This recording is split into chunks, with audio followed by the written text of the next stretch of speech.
Hello and welcome to This French Life. Today I chat with Clair Whitmer, editor of the Expatica France website, about the challenges business people from abroad face when working in France, but also how the internet has changed the expat life. But first, I asked her why she had left her hometown on the west coast of America behind and found herself on this side of the Atlantic.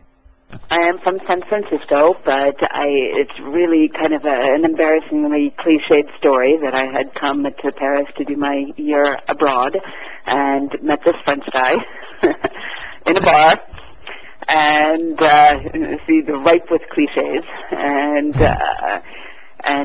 we ended up spending the bulk of our married life in San Francisco because he happens to be a computer engineer, and that was a logical place for him to be professionally. So we did stay together, and after 10 years in San Francisco, our kids were ready to go to school, and we had always thought that we might come back to France someday. We had always kept that as an option, and we decided that it was time. And so 3 years ago, we sold our house in San Francisco and settled here. And so far, so good. So far, we are happy with our decision.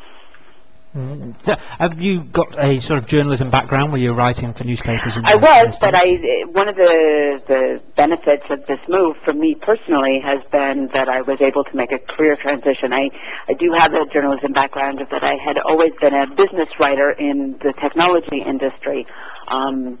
Just kind of by happenstance, I ended up in that field, and you know how these things go. You meet people, and they offer you another job and a better job, and then pretty soon that's what you've done for 20 years. But I had never really planned to be a technology writer when I grew up. That was not my ambition, although I enjoyed it, but I really wanted to stay writing, but to write about something other than computers. And this move to France has been my opportunity to do that.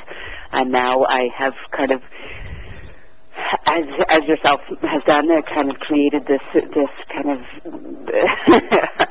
gimmick of being the expat writer, and I'm really happy with that. That it is a whole new style of writing, a whole new subject area, obviously, and it's been really a good career transition for me.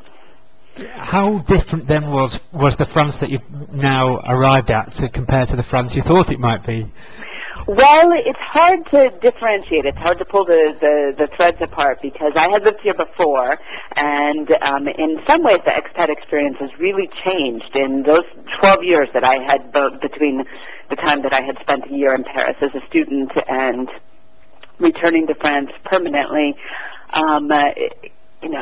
The internet had happened. Everybody has email now, and Amazon, and all of these services that you can have online, and all of these British people had moved to France in that interim that I had been gone, and so there is so much more of an English-speaking community here that did not exist when I was living in Paris before. And so those things have really changed, but it's hard for me to sometimes differentiate between how France has changed and how my life has changed. I was here as a student before, young and carefree, and now I'm returning, with two small children, and so I have a completely different viewpoint. I'm having to deal with the educational system, and we bought a house, and all of these different personal experiences. So for me, my viewpoint has changed, partly because France has changed, but partly because my life has changed. Yeah, right. So then how did the Expatica side of things come up, and what sort of things have you actually developed with that? That was an accident. I had read the site. They had, I don't know if you remember her, but La Petite Anglaise was their blogger for a while. And I had kind of developed a taste for her blog and would come back, and they ran a job ad, and I responded to it. So it was a happy accident. I had been freelancing before then, and in fact, technically, I'm still a freelancer, but have ongoing responsibilities for Expatica. Right. And so, because Expatica, I suppose, a little have a bias, or maybe target towards the professionals who may be coming across and living for 2 or 3 years. What sort of difference do you think that sort of experience is compared to someone who's actually uproots and goes for the full month, you might say, and lives full time in France? Right. Well, it's certainly lots of the expat patients are kind of oriented towards that demographic that you talk about, because that's who the advertisers are interested in. They sell them services. But I have really tried to make it a goal to speak to all the different audiences in different ways. People, like you said, that are here only for a 2 or 3 year stint, and then either go on to another country or return back to where they came from. But also to try and speak to people like myself, who am here, as far as I can see. And but it is really a different experience.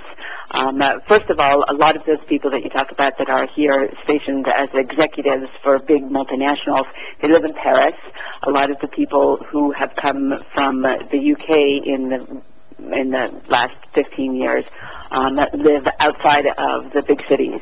So right there you have a huge lifestyle difference that is dictated simply by the environment.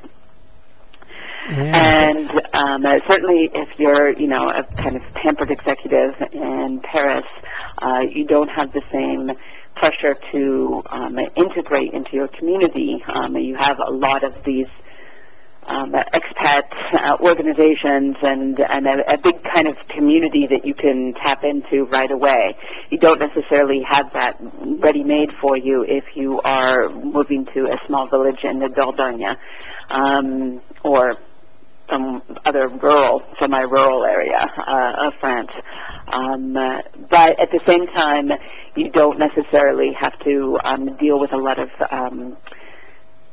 cultural differences in the workplace either.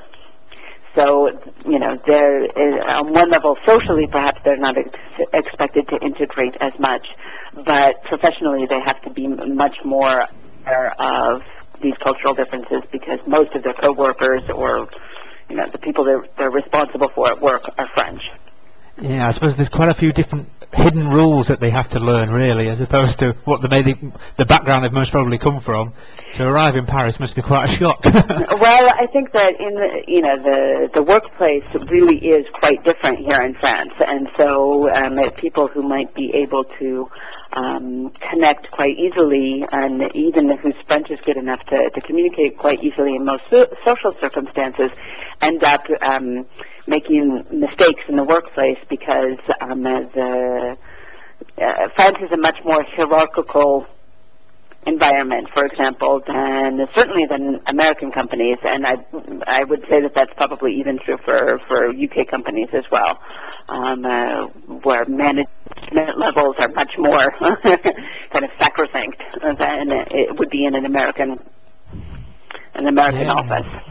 So, going on to your sort of life in France now, where do you sort of enjoy escaping to? Do you get much chance to explore different corners of France yourself through work, or just sort of on a personal level? Well, lately I've been really trying to kind of retune my responsibilities at Expatica so that I can get out in the field more. They did a reorganization that put news, for example, they split news and features, and I'm on the feature side now. So that means that, yes, I can get out there and do more reporting in the field, which is what I wanted to do. But part of what I like about where I live, close to Nantes, I live in a small town about 15 kilometers outside of Nantes, is that I have access to both Brittany and the Loire Valley. So yes, we do, when we're not doing grocery shopping and home improvement projects on the weekend, we try to get out there and soak up all that heritage and culture for my kids and my husband and I too.